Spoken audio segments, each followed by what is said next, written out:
What do you think is the most beneficial and efficient when it comes to communication, to the power of communication, to connect deeply with someone else? What do you think is that number one ingredient?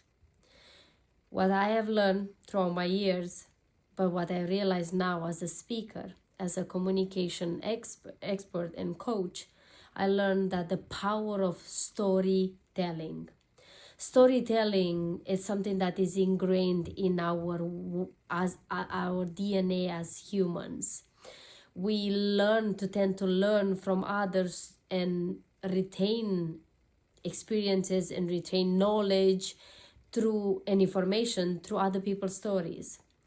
How many times in your life you recall a story that is been maybe passed on from your grandparents, a story that stood up with you, or maybe your teachers? Which one of the teachers that you remember from school is most definitely, for me, is those that told me stories.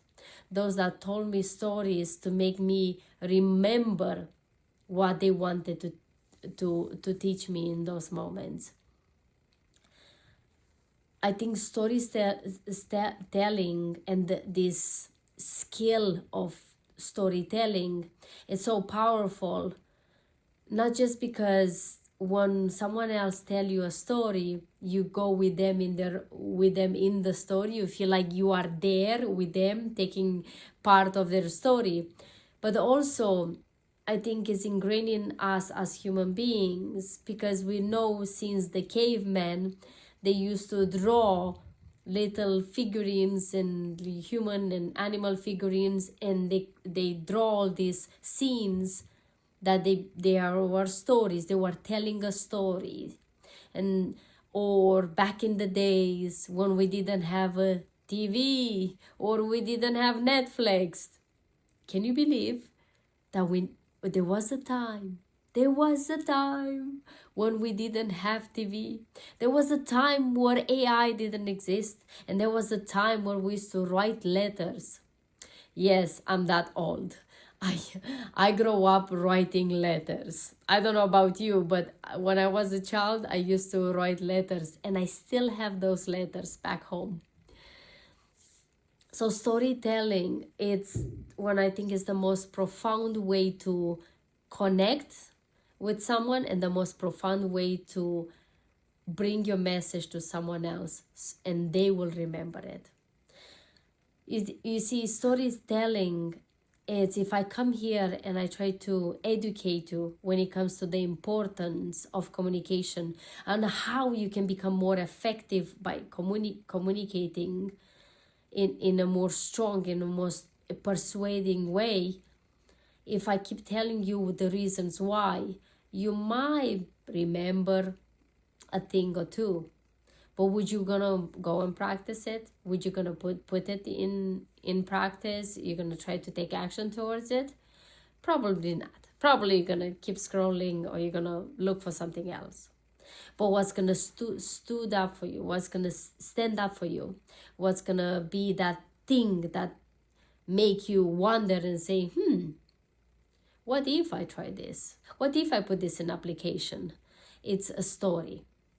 One of the reasons I start speaking and I love communication is because I had a story myself too, many. But one that I want to share with you, it's where I started as a speaker.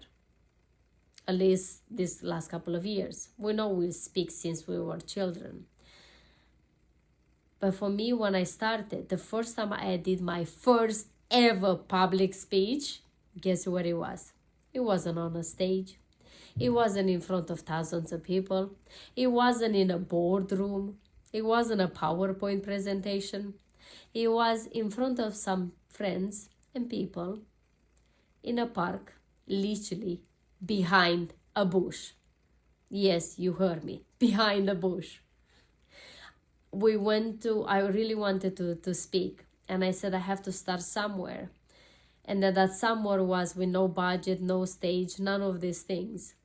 So we decided to go in a park, and a friend of mine said this amphitheater, like a little theater style there in a corner, that you can kind of sit on that, and then we can have maybe some camping chairs and some friends coming over, and you can do your first public speech. I'm like, okay, well, let's do it. I have to break the ice. I have to start doing this somewhere. So we did it.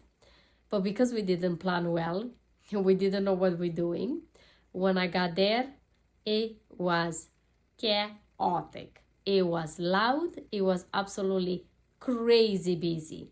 We didn't expect that. It was literally a surprise for us being there. So as soon as I parked, I already was, nervous, stressed, everything. My hands was, my sweating, shaking, trembling, you name it, all of it. My mind was like everywhere and nowhere. I didn't even remember what I wanted to say. I was in so much panic, like fear stage panic, that kind of type. Like I want to evaporate and disappear off the face of the world. And when I parked there and I started having some people coming park beside me that I know with camping chairs go there to set it up, surprise, surprise, that area where we decide to do it, it was packed. So then we had to find walk through the park, through the thousands of people walking around, try to find a quieter place so then people can actually hear me when I was speaking. Then we walk and finally we find was a wall, like almost like a wall bush, was a corner of a little bush area. And there was a couple of trees and a bush, and behind that bush was kind of a quieter place. So we installed there. So my ever first public speaking, it was literally behind the bush. You see, I was terrified. I forgot everything I wanted to say. I was incredible nervous. Incredible. Like, you think that now sitting in front of you, being in front of other people speaking, going to speech contests and all these things is natural to me. It's not. It's taught. I learned it. I practiced it so many times that I became better and better at it. I still have nerves. I have emotions and, flooded with forget everything I wanted to say. My mouth is dry, my hands were sweating, my heart is pounding, my mind is racing, all these emotions, you have that feeling that you need to go to the bathroom, all the stuff, all the fluids wants to come out of you. Like all these things start happening with my bodily function stuff inside of me. But I do it anyway, because I know that the only way I can get better at communicating and speaking in public is by doing it. And do you see the story I told you today? Maybe I took you with me there for a moment. Maybe you felt the same in that moment. Or maybe you felt what I felt as well in a different situation. So now we are connecting with each other because you felt similar sensations and emotions I felt in that park, in that car before I got out of that car to do that speech. And it was just in front of my friends. So I could screw it up. I was perfect? No. I was a disaster. At least in my eyes, I was a disaster. And now looking back at the videos, I can tell you, I was a disaster. But it's okay. I'm not releasing yet that video. Maybe one day on a big stage. But I want to tell you the power of a story. The most of the things you remember, it's stories from other people. We learn from other people's stories. We get influenced by their stories, or we get inspired by their stories. The same with you. You want to become a better speaker? Do you want to communicate better? Do you want to teach your children so they can retain the things you want them to learn? Make them in a format of a story. Tell them a lesson through a story.